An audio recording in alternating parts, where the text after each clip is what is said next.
देखा वो सामने बैठे हैं, बददुआएं दे रही थी नहीं मिलेंगे। पीरू जी मैंने आपको कहाँ कहाँ नहीं ढूंढा, हर सिनेमा हॉल में गई हूँ, फिल्म कहीं नहीं लगी हुई। अच्छा, थिएटरों में देखा, आप थिएटर में भी नहीं थे। फिर मैंने टेलीविजन के ड्रामे देखे, आपकी वजह से मैंने वो सारा ड्रामा देख लिया, मेरे पास तुम हो। आप वहाँ भी नजर नहीं आए। वो अदनान सिद्दीकी की मैंने बहुत फील ली आप वाली, लेकिन नहीं आई। रोजाना आजमी ये हैं कौन? ये इटालियन एक्ट्रेस है, क्रिकेट भी खेलती है और बार्सिलोना में तमाशा भी करती है। रमला स्ट्रीट जाके देखो ना, ये मुंह पे चूना लगा के बड़ी आइटमें करती है। ये इटली में ड्रामे भी करती रही है। अच्छा। वहाँ एज नरगिस बहुत मशहूर है। वहाँ पर ये रीमिक्स गाने भी करती है। अच्छा। Every night in my dream वे गुजरा वे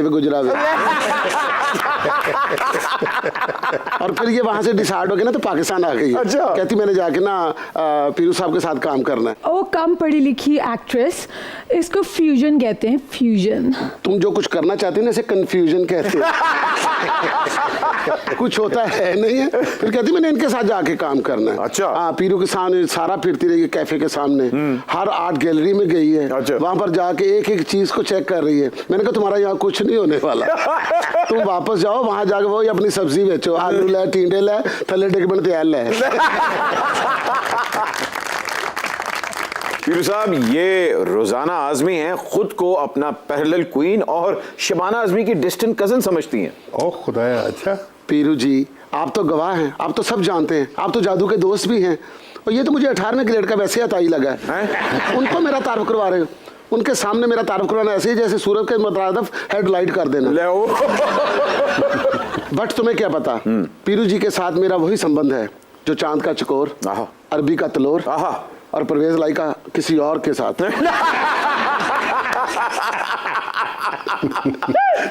उस्मान साहब इनके दावे की आप तरदीद करेंगे या कन्फेशन है? ये तो पता नहीं क्या है। मैं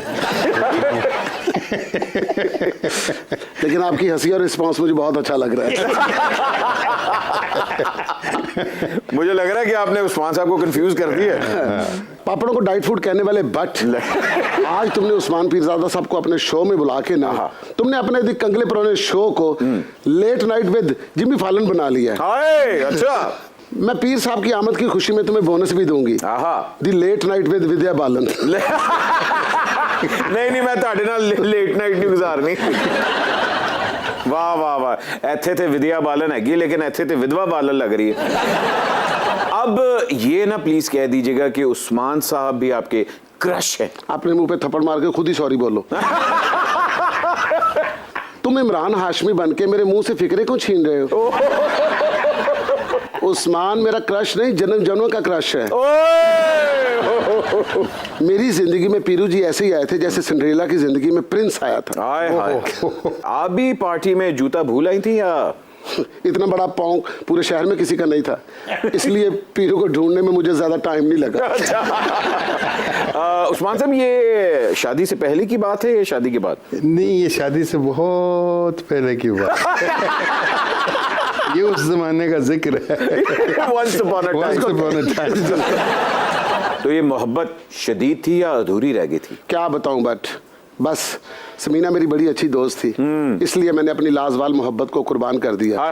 वरना मैंने तो पीरू जी को ऐसे ले जाना था जैसे अमेरिका रेमंड डेविस को ले गया था। उस्मान जी आपकी समीना जी से पहली मुलाकात कब कहाँ हुई? ये बैकडोर मुज़ाकरात पिंडी में तो नहीं हुए थे? आज 50 साल हो चुके हैं। 1973। माशाल्लाह जी माशाल्लाह। We met in 1973, got married in 1975. वाह, 2 साल के अंदर झट मंगनी पट गया। मंगनी पट गया। तो कहाँ पहली दफा देखा? ला ला ला ला कैसे हुआ? एक बड़ी रोमांटिक जगह है रावलपिंडी में, जहाँ पे पहला पीटीवी स्टेशन था। It's called Chaklala. बड़ा ग्रीन, साइलेंस, ऐसी लंबी roads. I was doing my one of my major serial which made me popular called Doosra Aadmi जी। तो समीना की कज़न जो हैं वो मेरी बेटी का रोल कर रही थी उसमें। मेरी उम्र तकरीबन 20 साल होगी तब, 19-20 साल। या so that's why we met and then we liked each other and then she came to Lahore. और फिर उनकी कज़न्स ने मेरी रेपुटेशन उनको बताई।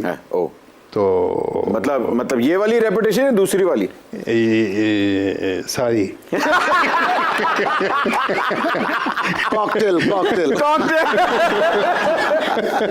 अच्छा जी, तो फिर पढ़े गए आपके? तो नहीं थी, सही थी। हाँ, मैं इसलिए तो कह रहा हूँ, पढ़े गए कि नहीं पढ़े गए? नहीं तो फड़े जानता तो सवाल ही पैदा नहीं होता ਸੀ ਨਾ, क्योंकि ਵਿਆਹ ही नहीं होया ऐसी तो फड़े किस तरह जानता।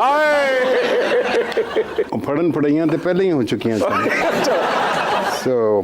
So we eloped one day in 1975। ऐसे गए थे, ਵਿਆਹ करके वापस आ गए। अच्छा, घर वालों ने नहीं दसे? ना ओए ਵਿਆਹ किया थे, वापस आ गए। अब्बा हजूर के क्या ऑर्डर थे? वो मेरी जो मदर इन लॉ थी, she was a wonderful lady, अल्लाह उनको जन्नत नसीब करे, वो ग्रेट वुमन। ते when we met I went to Karachi. ते इस तरह का प्रपोजल किसी ने देता भी नहीं होना कि मैं जाके बैल देती। समीना ने भी पता सी कि आई एम कमिंग। अच्छा। सो मदर ने दरवाज़ा खोला। She was a single mom, Samina's mother. उनकी अपनी बुटीक थी एक वहाँ पे। तो मैंने सलाम किया, मैंने कहा जी आप समीना की अम्मा हैं। तो वो मुझे देख के बड़ी परेशान हो गई, यू नो, क्योंकि मैं उस वक्त अभी नया पॉपुलर हुआ था। माई सीरियल वाज हिट, दूसरा आदमी हर हफ्ते उसका बड़ा ज़बरदस्त चल रहा था उसके एपिसोड्स। तो शी वो शॉक्ड कि ये बंदा मेरे घर के सामने क्या कर रहा है। तो मैंने कहा जी आपसे मैं बात करना चाहता हूँ, गुजारिश है अगर आप मुझे अंदर आने की। उन्होंने कहा हाँ बेटा अंदर आ जाओ, मैं बैठ गया। तो मैंने कहा जी मैं लाहौर से हूँ, मैं लाहौर से कराची आया हूँ सिर्फ एक मकसद के लिए, आपकी बेटी से मिलने के लिए। वाह। तो मैं नहीं चाहूँगा कि मैं उनको कॉलेज के बाहर मिलूँ या किसी रेस्टोरेंट में लेकर जाऊँ। अगर आपकी इजाज़त हो आपके सामने यहाँ पे बैठ के मैं मिल सकता हूँ। हाय हाय हाय हाय, क्या बात। So this is a kind of a proposition which probably nobody had given to one's future mother-in-law. But anyways, that was yeah. नहीं, और क्या हसीन जोड़ी माशाल्लाह। अल्लाह आपकी जोड़ी हमेशा सदा सलामत रहे जी, इसी तरह। क्या बात है। और मैं तो वही कहूँ, रोजाना आजमी को भी इसी तरह एक भाई आए थे, घंटी बजाई थी, उन्होंने आगे खोला तो उन्होंने कहा रोजाना जी अगर आप इजाजत दें तो मैं आपको मौत के खूह तक ले जाऊँ। वो तो मुझे मौत के खूह पे लेके गया, लेकिन फिर मैं उसे मौत के मुंह में ले गई। लोग तो बड़ी फिल्मी शादी कहते हैं, लेकिन आपकी बड़ी आर्टिस्टिक शादी थी। आपको नहीं शौक था कि घोड़े पे बैठ के दुल्हन के दरवाजे तक जाऊं, डिशन दरवाजा खुले, शेरवानी पाई पीछे कुल्ला। हालांकि साढ़े यहाँ तो लोग 3-3 वाली शेरवानी पाते थे। वो इजाजत मांगते ना ना, आवा ते इजाजत नहीं मिलती। ते दुल्हा हैगा अंदर, दुल्हन डरी बैठी बेचारी, आवा ते दूजे दिन फिर वो आते हैं क्योंकि इजाजत ही नहीं मिली। फिर कहते हैं आवा वो कहती आ जाइए जी जी। तो कहते हैं कि जी अगर आन जोगे होंगे तो कल ना आ जाते।